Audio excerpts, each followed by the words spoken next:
Hello my dear learners, कैसे हैं आप सभी लोग।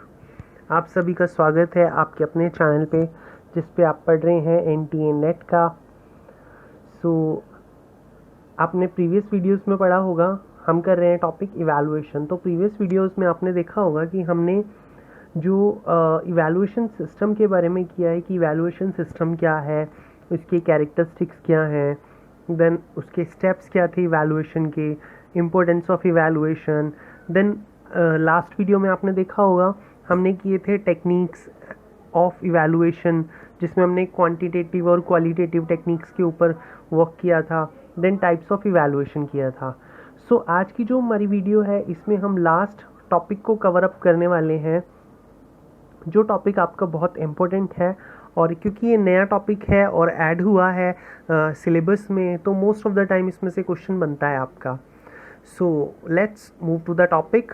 But before going to the topic, I would request, अगर आप नए हैं इस चैनल पे तो प्लीज़ जल्दी से इस चैनल को सब्सक्राइब कर लीजिए और बेल आइकन को प्रेस कर लिए ताकि आने वाली वीडियो की नोटिफिकेशन आपको मिलती रहे। और अगर आपको ये मेरा एफर्ट पसंद आता है तो प्लीज़ इस वीडियो को लाइक ज़रूर करें। सो आज जो हम करने वाले हैं वो है हमारा evaluation in choice based credit system, जिसे हम बोलते हैं CBCS। CBCS evaluation is in choice based credit system. देखिए, अगर हम चॉइस बेस्ड क्रेडिट सिस्टम की बात करते हैं तो इसमें स्टूडेंट जो होता है उसको ये फैसिलिटी प्रोवाइड की जाती है कि वो अपनी मर्जी का, अपनी पसंद का सब्जेक्ट चूज़ कर सके जो अवेलेबल चॉइसेस हैं। ठीक है, हमारे टाइम की तरह नहीं कि आपको ये कंपलसरी, आपको ये पढ़ना ही है। नहीं, आप क्या है कि there are lots of subjects are there, variety of subjects are there, you have to choose as per your own interest. तो स्टूडेंट के लिए सबसे बड़ा बेनिफिट क्या होता है कि उसको ये सिस्टम समझने में बहुत आसानी रहती है कि वो अपनी पसंद का कोर्स पढ़ रहा है। ठीक है, स्टूडेंट्स को क्या करना पड़ता है, उसको कंप्लीट करनी पड़ती हैं क्रेडिट को, उस पर्टिकुलर जो उसने सब्जेक्ट चूज़ किया है उसकी जो क्रेडिट है उसको वो कंप्लीट करनी पड़ती हैं, तभी उसको उस पर्टिकुलर कोर्स का सर्टिफिकेट मिलता है। ठीक है, और जो क्रेडिट पॉइंट्स या ग्रेड पॉइंट्स हम कहते हैं वो किस पर अवार्ड होते हैं, वो उसी बेस पर अवार्ड होते हैं जो स्टूडेंट ने सेमेस्टर में लिया है। तो उसको हम बोलते हैं CGPA। CGPA होता है basically semester grade point average, तो हम उसको कैलकुलेट करते हैं। तो अब बात करते हैं कि बेसिकली ये होती क्या है। सो देखिए, ग्रेड्स की अगर हम बात करें, क्यूमुलेटिव ग्रेड पॉइंट्स CGPA हो गया। ग्रेड्स जो होती हैं बेसिकली वो परफॉर्मेंस के ऊपर बेस्ड होती हैं स्टूडेंट की। तो उसका इंडेक्स इस तरह से होता है: O, A+, A, B+, B, C, P and F। इसके अलावा अगर हम ग्रेड पॉइंट्स की बात करें तो ग्रेड पॉइंट्स जो होते हैं बेसिकली वो जो ग्रेड्स होती हैं उन्हीं को क्या करते हैं, नंबर्स में, न्यूमेरिकल नंबर्स में हम उनको डिनोट कर देते हैं। तो यहाँ पर नेक्स्ट जो मैं आपको दिखाने वाला हूँ वो यही चीज़ है। देखिए, लेटर ग्रेड अगर हम O की बात करें, O मीन्स आउटस्टैंडिंग। इसका मतलब ग्रेड पॉइंट में अगर हम बात करें तो उसको 10 पॉइंट्स मिला। A+ की बात करें तो वो एक्सीलेंट है और उसको 9 पॉइंट मिला। A की बात करें, सिंपली A की बात करें हम, तो उसको वेरी गुड है, 8 मिला। B+ की बात करें तो वो good 7, B above average 6, C average 5, P 4 passing marks और F फेल 0। अगर एक बच्चे को क्वालिफाई करना है, क्वालिफाइंग नेचर की अगर हम बात करें तो उसको सेटिस्फैक्ट्री और अनसेटिस्फैक्ट्री परफॉर्मेंस के बीच में जाना पड़ेगा। मीन्स उसको सेटिस्फैक्ट्री परफॉर्मेंस को लेना पड़ेगा, मिनिमम तो उसको पास करना पड़ेगा। ठीक है, तो क्रेडिट पॉइंट्स जो हम लेते हैं वो होते हैं आपके grade points into number of credits of subjects. और अगर हम CGPA की बात करें तो CGPA इक्वल होता है credit points secured in all subjects opted in a semester divided by total of credit of all the subjects. It means कि एक बच्चे ने कितने पॉइंट्स को कितने क्रेडिट पॉइंट सिक्योर किए हैं उसको हम डिवाइड कर देते हैं टोटल नंबर ऑफ क्रेडिट से, तो वो हमारा हो जाता है CGPA। ओके, सो यूनिवर्सिटी के ऊपर डिपेंड करता है वो किस तरह से डिसाइड करती हैं मिनिमम पासिंग मार्क्स को या CGPA को। कि एक कोर्स को अगर पास करना है तो, और परसेंटेज होती है वो इक्विवेलेंट होती है ग्रेड के, ठीक है। तो इसमें हमें क्या करना होता है, हमें CGPA की जो ग्रेड्स हैं हमें वो देखनी पड़ती हैं कि स्टूडेंट को किस तरह की ग्रेड्स दी जा रही हैं, तभी हम उसका क्वालिफाई का मार्क्स मांगते हैं कि उसने क्वालिफाई करा है एक पर्टिकुलर कोर्स को, ठीक है। नेक्स्ट हम बात करते हैं evaluation in choice based credit system in higher education.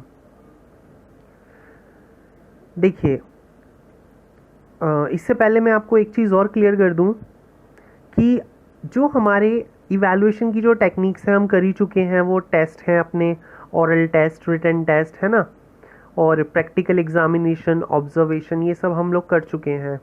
तो हम evaluation in choice based credit system की बात करते हैं। यहाँ पर क्या आता है, देखिए यूजीसी ने इनिशिएटिव लिया कि क्या करना चाहिए कि इक्विटी, एफिशिएंसी और एक्सीलेंस होना चाहिए हायर एजुकेशन में। हायर एजुकेशन सिस्टम जो है अपनी कंट्री का, उसके अंदर इक्विटी हो, एफिशिएंसी हो और एक्सीलेंस हो। तो majority of Indian higher education institutes ने उस चीज़ को फॉलो किया, ठीक है। तो वो क्या फॉलो करते हैं, मार्क्स को और परसेंटेज बेस्ड इवैल्यूएशन सिस्टम को, जो कि ऑब्स्ट्रक्ट करता है फ्लैक्सिबिलिटी, किसकी, स्टूडेंट की फ्लैक्सिबिलिटी को ऑब्स्ट्रक्ट करता है, ठीक है। तो उसके लिए क्या किया गया, इस सिचुएशन को रिमूव करने के लिए क्या किया गया, यूजीसी ने इंट्रोड्यूस किया था इस क्रेडिट बेस्ड सिस्टम को, चॉइस बेस्ड क्रेडिट सिस्टम को in the year of 2015 higher education के अंदर। इससे क्या होता है, with the help of CBCS student now can choose interdisciplinary and skill based courses as per his own choice, ठीक है। सो कोर्स जो होता है वो इवैल्यूएट होता है यूनिफॉर्म ग्रेडिंग सिस्टम के बेस पर।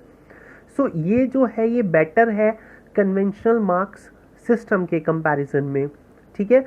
CBCS ने क्या किया है, बेसिकली इसने जो स्कूल के अंदर फॉर्मूला यूज़ होता है CCA, continuous and comprehensive evaluation, ये CBCS उसी के ऊपर क्या कहते हैं और भी ज़्यादा एम्फेसिस करता है। मतलब इसके अंदर भी जो CGPA होता है, कंप्यूट करते हैं हम CGPA को, वो बेस्ड होता है स्टूडेंट की परफॉर्मेंस को in the examination end semester system के अंदर। तो इसमें क्या है, 40% वेटेज तो दे रहा है वो इंटरनल असेसमेंट को, और 60% जो दे रहा है, रिमेनिंग जो 60% है वो फाइनल एग्जाम को दे रहा है। अब जो 40% है इंटरनल इवैल्यूएशन में, उसमें क्या होता है, देखिए एक टेस्ट होता है, वन टेस्ट हम कंडक्ट करते हैं 20 मार्क्स का, वन असाइनमेंट हो गया 10 मार्क्स का, कितने हो गए 30 मार्क्स, 5 मार्क्स हो गए उसका active participation in the class, ठीक है, 35 हो गए, और रेस्ट ऑफ द 5 मार्क्स हम देखते हैं उसका overall conduct during the class. तो स्टूडेंट के जो 40% मार्क्स हैं, यानी 100 आउट ऑफ 100 40% मार्क्स उसके अपने ऊपर बेस्ड होते हैं, ठीक है, कि टेस्ट में कैसा परफॉर्म कर रहा है, असाइनमेंट कैसा दे रहा है, क्लास के अंदर वो किस तरह से पार्टिसिपेट कर रहा है, ठीक है, और ओवरऑल उसका जो बिहेवियर है क्लास के अंदर वो किस तरह का है।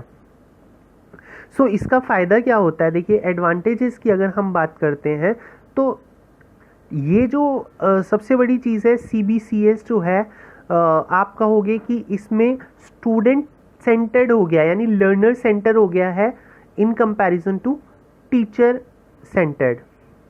टीचर सेंटर्ड नहीं है, अब ये कौन सा है, लर्नर सेंटर। स्टूडेंट के ऊपर होता है कि वो कितनी क्रेडिट लेना चाहता है एक बारी में, ठीक है। अब लर्नर की मर्जी होती है सारी की, उसको किस तरह से कोर्स को करना है डिफरेंट टाइम्स में, ठीक है। इसने क्या करा है, एजुकेशन सिस्टम को और भी ज़्यादा उसका बेस बढ़ा दिया है, ठीक है। स्ट्रेस जो है या एंजाइटी जो होती है लर्नर की, वो भी कम हो गई है बहुत ज़्यादा इसके अंदर। और सबसे बड़ी चीज़ है कि इवैल्यूएशन और असेसमेंट जो होता है एजुकेशन सिस्टम के अंदर, उसके अंदर यूनिफॉर्मिटी आ गई है इसे, जो सबसे बड़ा है। लेकिन इसका कुछ डिसएडवांटेज भी है, ठीक है।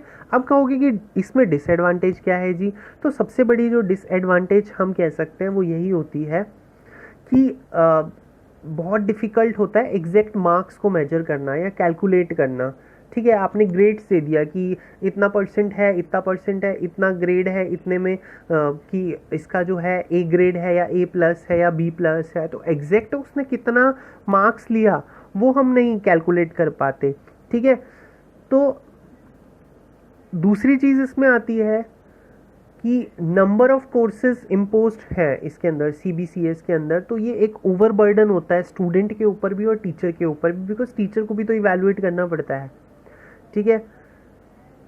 अब देखिए रिसर्च वर्क और इनोवेशन जो होती है वो भी इससे हैम्पर होती है, because most of the time teacher को इन्वॉल्व होना पड़ता है कि पेपर सेट करना है। ठीक है। उसके अलावा एग्ज़ाम के अंदर अरेंजमेंट करवानी होती है। अब एक बच्चे ने एक ही सब्जेक्ट ले लिया, पूरी क्लास में एक बच्चे ने एक अपनी पसंद का ले लिया। अब भाई एक बच्चा हो या 100 बच्चे हों या 30 बच्चे हों, उसको पेपर तो सेट करना पड़ेगा ना। तो वो क्या है, एक तरह से टीचर के ऊपर बर्डन भी आ जाता है। ठीक है। नेक्स्ट हम बात करते हैं another important topic, that is your CBT, computer based system. देखिए कंप्यूटर बेस्ड सिस्टम जो है ये ICT ने क्या करा है, एक कह सकते हो हायर एजुकेशन के अंदर एक नया इनोवेटिव जो है चेंज हुआ है in the last decade. Evaluation system जो है वो टोटली चेंज हो गया है from shifting of traditional assessment to computer based system. ज़्यादा दूर नहीं जाते, सबसे अच्छा एग्जाम्पल है आपके एग्ज़ाम्स। पहले आप लोग जो एग्ज़ाम दे रहे थे NTA नेट का, अगर आप लोगों ने पिछले उसमें देखा होगा, तो वो होता था कन्वेंशनल मोड में, यानी पेपर मोड में, है ना। आपको OMR शीट फिल करनी पड़ती थी। लेकिन अब क्या सिस्टम है, अब जो आ रहा है वो है CBT, कंप्यूटर पे जाके आपको पेपर देना है ना, CBT। तो ये जो ट्रेंड आया है बेसिकली ऑप्ट किया है जो सिस्टम इवैल्यूएशन का, ये इंडियन हायर एजुकेशन के अंदर क्यों आया है, बिकॉज पहले क्या होता था, जो नॉर्मली एग्जाम्स होते थे उसमें चीटिंग के चांसेस ज़्यादा होते थे, प्रॉक्सी को बिठा देते थे, है ना। तो कॉम्पिटिटिव एग्जाम्स में तो उसको चेंज करके अब क्या कर दिया है, CBT कर दिया। अब CBT कर दिया तो इसमें क्या होगा भाई, आप हो तो आपको ही करना है, आपकी जगह कोई दूसरा बंदा नहीं जा सकता। तो वो सबसे बड़ा इसमें मेजर फैक्टर है। ठीक है। तो अब क्या हो रहा है, CBT के अंदर आप क्या यूज़ करते हो, कंप्यूटर बेस्ड टेस्टिंग होती है instead of paper and pencil या पेपर एंड पेन जो आप यूज़ करते थे। ठीक है। डिफ़ॉल्ट मेथड जो आपका यूज़ होता था।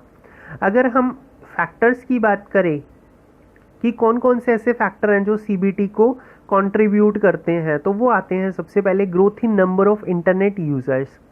आप देखोगे आज के टाइम में सभी बंदों के पास, मोस्ट ऑफ द स्टूडेंट्स और most of the learners have internet facility. ठीक है।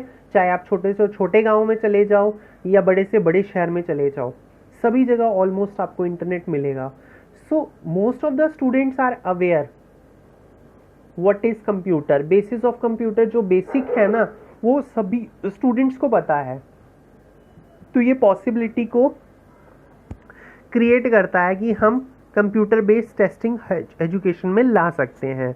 दूसरा आता है CBT इज़ यूज़र फ्रेंडली। अब कंप्यूटर बेस्ड टेस्ट जो होते हैं वो क्या होते हैं, मोर फेयर होते हैं, है ना। चीटिंग नहीं हो सकती उसके अंदर, कन्वीनियंट भी हैं, बहुत ज़्यादा रिलायबल होते हैं, यूज़र फ्रेंडली होते हैं। ठीक है। कुछ टेस्ट दिए गए हैं जिनमें ये चीज़ टेस्ट की गई थी कि इनसे फ़ायदा होता है या नहीं होता, तो ये चेक किया गया, तो ये चीज़ें निकल के आई कि नहीं बहुत अच्छा है, यूज़र फ्रेंडली है, बहुत इजी है ना। और आजकल तो जितने भी प्रोफेशनल कोर्सेज़ हैं, अच्छी अच्छी यूनिवर्सिटीज़ आपको CBT ही कंडक्ट कराती हैं, वो पेपर पेन मोड को यूज़ ही नहीं करती, है ना। तो उसका बेनिफिट क्या है कि आप अपनी कन्वीनियंट के हिसाब से पेपर दे सकते हो, तो ये फ्लेक्सिबिलिटी आ जाती है। ठीक है।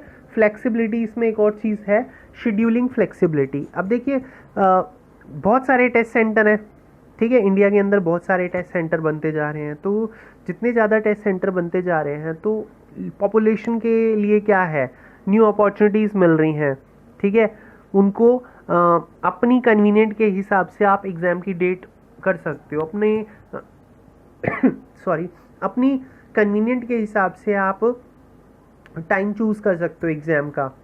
तो ये सबसे बड़ा बेनिफिट होता है। इसके अलावा इसमें ह्यूमन एरर जो होता है वो कम से कम होता है, एलिमिनेशन ऑफ ह्यूमन एरर। तो CBT जो है वो इम्प्रूव करता है quality and reliability of the test.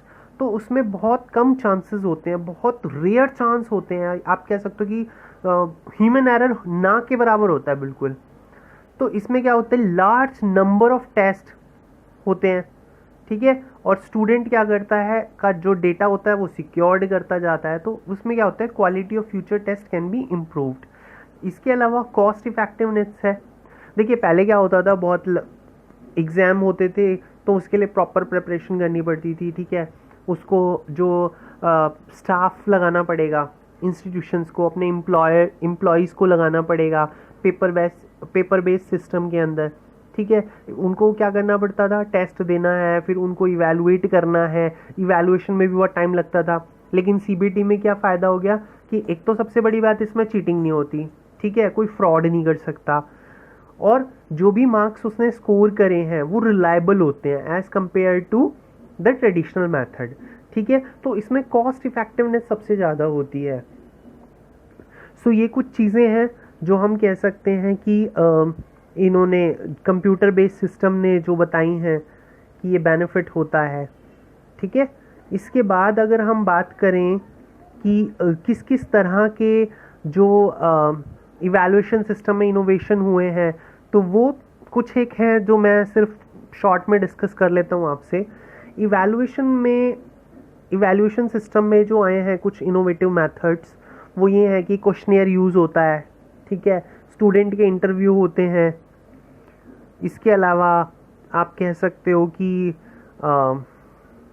Student जो होते हैं उनसे कहा जाता है कि आप एक जर्नल रखें, अपने एक्सपीरियंस लिखें, अपने कमेंट्स दें इनोवेटिव वे में, और उन जर्नल्स को एनालाइज किया जाता है टू इंक्रीज कॉन्फिडेंस, ठीक है।